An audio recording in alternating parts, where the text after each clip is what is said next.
Oh, hello. I think a lot of co-trustees are wondering what we can actually do, actions we can take right now, and also how to speak more confidently about being a co-trustee for the Alpha Omega Trust and the other trusts. I've had a big breakthrough this week because I have made a list of all the bank accounts in the UK. And in the UK, there's about 41 Alpha Omega bank accounts. And so I thought, right, first of all, I'll find the CEOs and then I'll set about finding the contact details.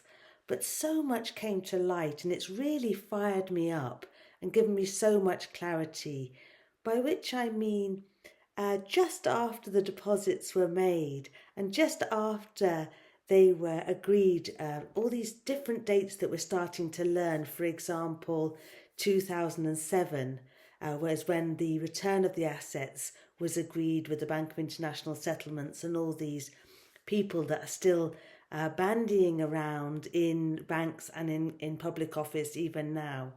But just after that, all sorts of mergers and banks closing because they were in terrible trouble, and the remains of the assets were given to Barclays, and the CEO from Barclays had to leave a few years ago because of involvement with the Epstein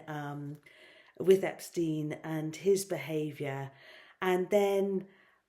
In another one, they've closed again because the regulations were costing too much, and all these things really help you to get total clarity on the amount of fraud, the amount of cover up of these funds.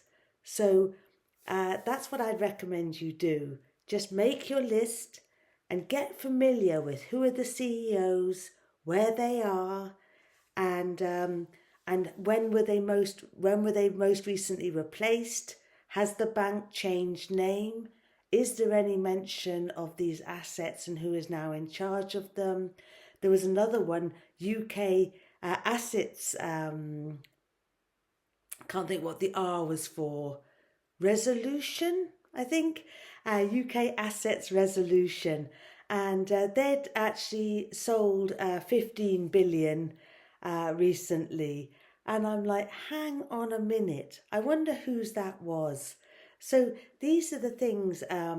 Let's get a little bit of clarity who we've got in each country, what they've been doing, and how they've been moving potentially our assets around and managing, not to mention, and that is of course fraud. So let's get really sharp on it.